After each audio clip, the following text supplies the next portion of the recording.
स्वागत है आपका सोलो लेवलिंग के इस एपिसोड में। यहाँ पर जिनवू संग अपने हाथ में एक खंजर लेकर उस तहखाने के बॉस के चैम्बर की तरफ बढ़ रहा था कि तभी उसके पीछे से एक वाइस गिल्ड वाली लेडी आती है और उसे टोक देती है। वो उससे पूछती है कि भला तुम यहाँ पर क्या कर रहे हो, और वो उसे यहाँ से निकलने को कहती है। वो कहती है जल्दी से यहाँ से निकलो, नहीं तो इस चैम्बर का बॉस जाग जाएगा और सभी हंटर्स के लिए मुसीबत हो जाएगी। उस लेडी ने अपने चेहरे पर एक रुमाल सा रख रखा था।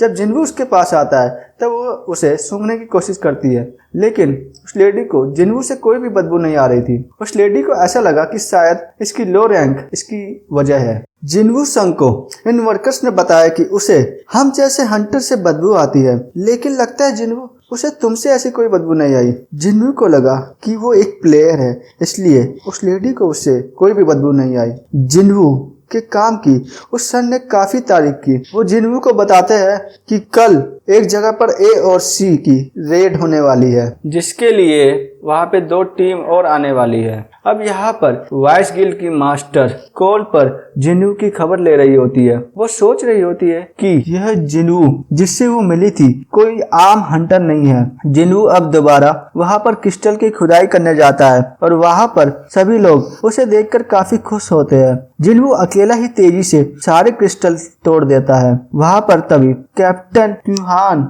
आता है और उनसे एक आदमी मांगता है जो कि उनका सामान उठा सके रेड के दौरान। तभी उनमें जिनवू संग अपना हाथ उठाता है, लेकिन और सभी कहने लगते हैं कि ये तो यहाँ पर नया आदमी है। वो लोग जिनवू संग को ए रैंक की तहखाने में ले जाते हैं। वहाँ बहुत से हाई एनर्जी मैजिक बीस्ट होते हैं कि तभी वहाँ पर लाल रंग के बड़े खतरनाक दानव आ जाते हैं और वे सभी हंटर्स को एक एक कर मारने लगते हैं। ये इतने ताकतवर होते हैं कि कोई भी इन्हें संभाल नहीं पाता है। एक इसे बांधने की कोशिश करती है जादूगरनी, लेकिन उसका जादू उस पर कमजोर पड़ रहा होता है कि तभी एक लड़का उसे अपनी फ्लेम फायर से काबू में लाने की कोशिश करता है, पर वो दानव इतने शक्तिशाली होते हैं कि वो काबू में नहीं आते। सभी हंटर्स यहाँ पर कमजोर पड़ रहे होते हैं और तभी एक हंटर का हाथ लड़ाई में कट जाता है। उस हंटर को हील करने के लिए एक हीलर उसके पास जाती है और उसे हील करती है ताकि उसका हाथ वापस आ जाए, लेकिन उसके पीछे एक बड़ा सा मॉन्स्टर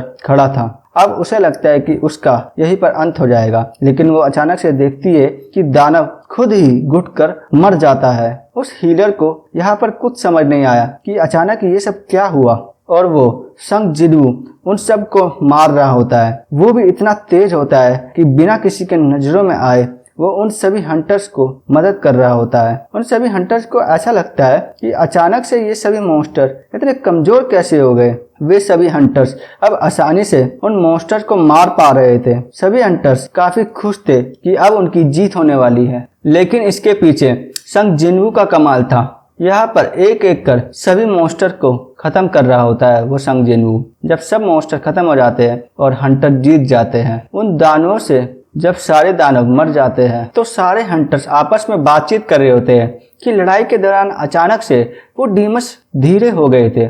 एक जादूगर को जिनवू पर थोड़ा सा शक होता है, लेकिन वो इस बात को आगे नहीं बढ़ाती है। सभी जादूगर और हंटर कैप्टन से पूछते हैं कि अब उन्हें क्या करना चाहिए, क्या उन्हें वापस चले जाना चाहिए? बोलो आपका क्या फैसला है कैप्टन। जिनवू भी सोचता है कि आखिर इनका कैप्टन क्या फैसला लेगा। कैप्टन कहता है कि अब हमें वापस चलना चाहिए क्योंकि ये जगह काफी खतरनाक है और अभी हमारी कैपेसिटी इनसे लड़ने की नहीं है। वे वापस जा रहे होते हैं कि तभी अचानक से उनके सामने एक जादुई बैरियर आ जाता है और वो वहाँ पे फंस जाते हैं और तभी सभी हंटर्स को अजीब सी शक्ति का अनुभव होता है। जादूगर उस बैरियर को बंद करने की कोशिश करते हैं, लेकिन उसकी शक्ति इतनी ज्यादा होती है कि उनके आंख मुंह से खून आने लगता है और वे कमजोर पड़ने लगते हैं। तभी वे पीछे में उड़ के देखते हैं कि बहुत सारे दानव पीछे खड़े होते हैं और इनकी तादाद बहुत ज्यादा होती है। तभी उनमें से एक दानव आगे आता है और अपना नाम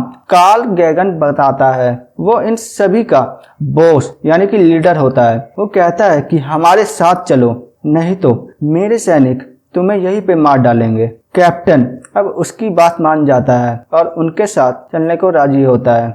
अब ये सुन के वे दानव लौट जाते हैं। कैप्टन जिनवू को बोलता है कि हमें जैसे ही मौका मिलेगा हम उसके लीडर पर अटैक कर देंगे और तुम बाहर जाकर किसी दूसरी टीम को ये बता देना। इसी तरह एक जादूगर भी जिन्वू को अपनी डायरी देती है और कहती है कि अगर हम लौटकर नहीं आए या हम मर गए तो इसको मेरे परिवार वालों को दे देना। यहीं पर यह एपिसोड खत्म होता है दोस्तों। तो मिलते हैं सोलो लेवलिंग के नेक्स्ट एपिसोड में, तब तक के लिए बाय बाय।